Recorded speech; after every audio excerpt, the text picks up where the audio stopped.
But you know, the key issues that we're thinking about in setting the stage here is really about this concept here, which I think has been around forever. And then I think this comes into play a lot. So this handwriting, by the way, my wife, who has some knowledge on these things, tells me that my fine motor skills were probably damaged during childbirth, and that there was nothing they could do back in the archaic times, and so that's why I've lost my fine motor skills, which I constantly thank her for reminding me. So the thing we want to talk about here, though, I think, is really what's the role of games and media in the classroom. If we go on to the first segment here, maybe we don't. Yeah, there we go. Okay, so what I've used here is the technique for the PowerPoint that I call, this is the learning slide, the teaching slide, not the learning slide. The learning slide has very few things on it. Teaching slide has a lot of stuff on it so that you can take it with you and you can teach yourself with it. So we're going to talk about some of the techniques that we've used and what we've seen in them and how they've worked. So we'll start. How many of you have in your used the tutorials that in the classes that are out there? Raise your hand. I want to see that. Okay, how many of you have labs, math lab, finance lab, any of those that you use? Okay, how many of you have simulations in the classes you teach where they have a sim that they can go do? Okay, so we have a lot of that. How many of you play games within your classroom environment? We have a lot of people doing that. So we're not talking about all kinds of groundbreaking types of things, but this is something that we want to talk about, reminding people about what are the best practices or what are some of the issues. And one of the things that comes out of the game side of this thing to me is risk. What are the risks that we undertake when we play a game in a classroom environment? So we have debates in the humanities. It's really good engagement, but not necessarily from all students. This allows some people with a personality bent to kind of take over. In fact, they don't really have to know anything. In fact, some of them don't care if they know anything or not. They're just going to talk. And so we have this whole issue of managing that, kind of personality within a debate environment. And so what is the risk? You risk thinking about the winner and the loser. And you lose what did we learn? What did we get from this? What were the issues that were raised? We have winners and losers. That's one of the risks that I think has to be managed. It's not easy to manage in all cases because some of the most aggressive students, you don't want to break their spirit, but you do want them to create space for others to take part. It's really hard to do, at least in my experience. A lot of this is a one-off counseling. You have to catch them before class, during the break, and after class to slow them down if they're that type of student.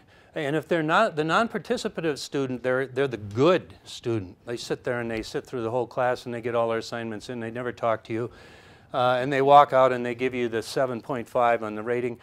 And you don't know what you've really done for that student. It's really hard to engage that person. But in the debating side of things, there's a lot of good things that can happen, but there's risks that you have to manage when you do that. Scenarios. We build scenarios and we walk through scenarios. I know there's a lot of those simulations in the business curriculum with good scenarios. One of the things that I have told students when I first was using some of the scenarios was, well, go ahead and answer wrong. Because they'll set a scenario out, and then they'll give you 5 choices based on the business scenario that's there. And it's pretty obvious, I mean, in some cases, that this is the choice that you ought to do. And I tell them to choose the wrong one. You get almost nobody to do that. Because who the heck wants to get it wrong? So the idea that I have come to is saying, look, you've got to click on all the answers. It's a requirement. And the reason is, what happened to me when I was when I preview these things, when I click on the wrong answer, I get better information than when I click on the right one. Because the right one just verifies what I already knew and thought. The wrong one tells me it tells me why it's wrong. It really gives me a reason why it's wrong. And it doesn't say it's a boneheaded idea. It may be, but it does explain the reasons why you would choose a certain course of action in this business case versus what you just answered. Nice try, but here's why we wouldn't do this. And so this issue of using scenarios, you get good holistic participation and opportunity to engage the shy students in specific parts of a scenario. But I think one of the risks again is the scenario not being realistic. In finance lab, we do present valuing of bonds, which we could do, and it's great fun. And they always use things like 5% bond for 10 years. Are we talking about Greece, or are we talking about maybe Spain? Because it's 0.5%, right? That's what you're getting in the bond. So you have to use maybe 5%, because otherwise the present value numbers don't move a lot.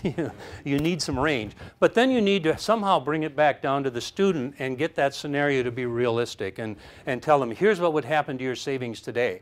I have a compound calculator, compound interest calculator, and everybody puts in 25%, and of course the line goes right up like that on the graph.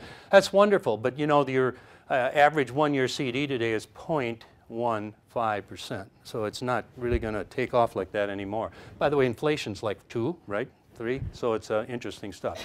Knowledge games such as Jeopardy, where you build a set of correct answers and you set up the questions. You can really emphasize key learning points in questions and tie course and class objectives to them.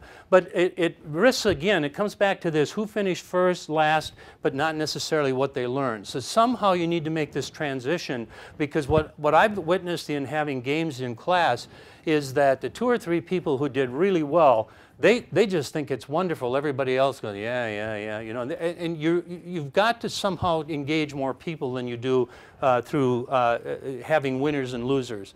And it's one of the techniques that I've found there is we change the nature of the question, so that it's a question. If you know your students and you know where they're coming from, you try to tie a concept in a course to something that they do in their own life. In many of these students, they don't have a college education. A lot of them don't have college-level jobs. But in the types of jobs they do, you'd be surprised how smart they are about humans, because they might work at a fast food restaurant, and they deal with all of us. And they have insight into how we are as humanity. And if you can leverage those kinds of things, don't underplay those things. Get right at the level, I think, that the level of what they're able to do, and you're able to deliver on it. And they're able to then associate exactly what they're doing, association, what they're doing with the course principle that you're trying to teach, and they're able to build on that.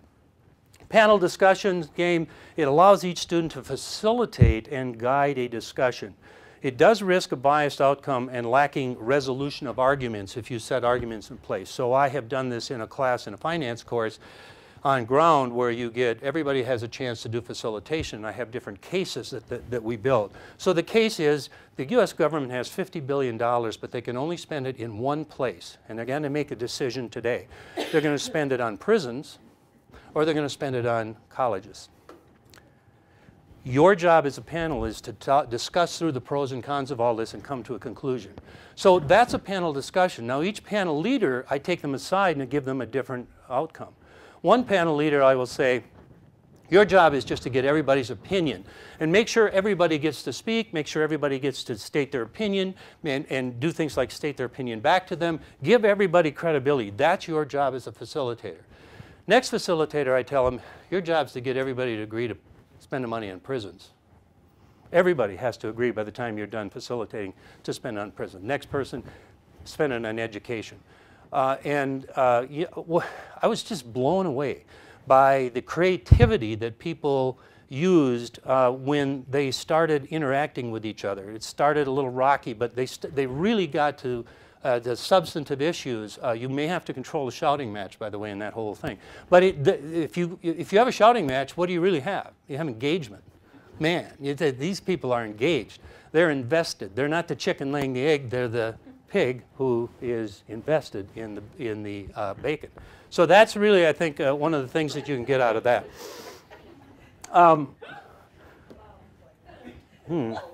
That's an old joke. You have to have been around for a while. I think I have to go and do the old-fashioned thing here, page down. Yeah. So we're going to wrap up very quickly here, but there are other ideas that have been brought out, such as course-long games with point accumulation over time.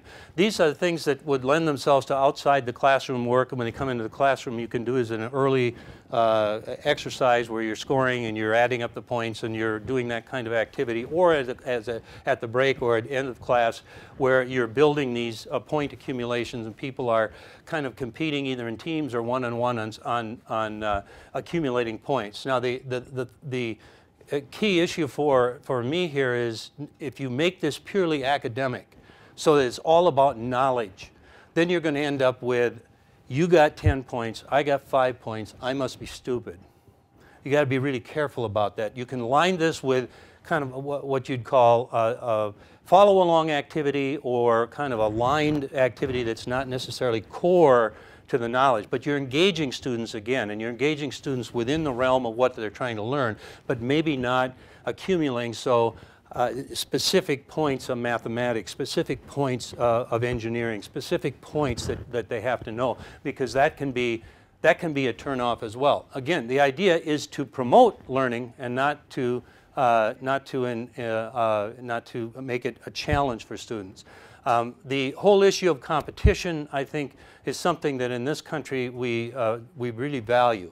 And we can create competition. I'm not saying anything's wrong with competition, but be careful how you use it. Team-based games, I think they work really well. Again, you'll find a leader. I just finished a course that had 5 students, and there was one leader, and it really got frustrating after a while because he's extremely bright, extremely articulate, extremely good at what he did, and it was just like, you know, shut up. We need to get these other kids to talk a little bit, because it was really tough and they were really happy to have him in the room. I mean, they just like, ask Tyler, he'll tell you. It was very hard to engage all the students in that discussion. Virtual games. What's a Morpig? Oh, God, you got to know. How many of you have seen the movie Avatar? How many of you know what Second Life is? Second Life? Anybody in a Second Life? If you're out there and you see Raul Castro, that's me. You won't recognize me because I'm blonde, about 6'6", and really, you know, really looking good, about 25. Massively multiplayer online role-playing games. World of Warcraft is one of them. So is Second Life, and people are using those as learning tools. Wells Fargo has something called Stagecoach Island, and it's something for you to consider going out and taking a look at and seeing how using an avatar as a learning process. That's one of the newer things that's starting to happen, but it's really, you can engage students with the types of things they're doing in their personal lives by starting to move down that route. You can actually set up in Second Life, you can set up your own setting and your own classroom if you want to and teach. Universities have done that already. By the way, Second Life is a little weird, so just be prepared for that whole concept. And then the question really is, how do you achieve the right mix of all of these kinds of things? And then how do you measure? Did the game move the dial on student learning? Because a lot of times you can have great games, and at the end of the day, we don't know if they learned anything or not. They had a great experience. Everybody feels good, but it's like if you ask the question, what do you call the person who finished last in their medical class, medical school? Doctor. Yeah, so we want to have somebody who's moved up along the value. You really want to be able to move that dial if you can. So I think the last thing I want to touch base on here is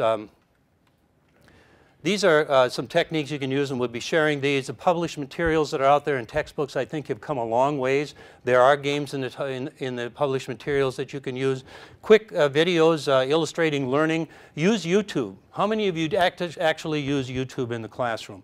Now, you need to be careful with that because, boy, there's some really weird stuff out there. But there's some exceptional examples of things out there as well. I taught an economics course where both YouTube and the textbook had tremendously good videos. But if you want to know the truth, the YouTube video had much better visual effects than did the textbook one. So we have a ways to go.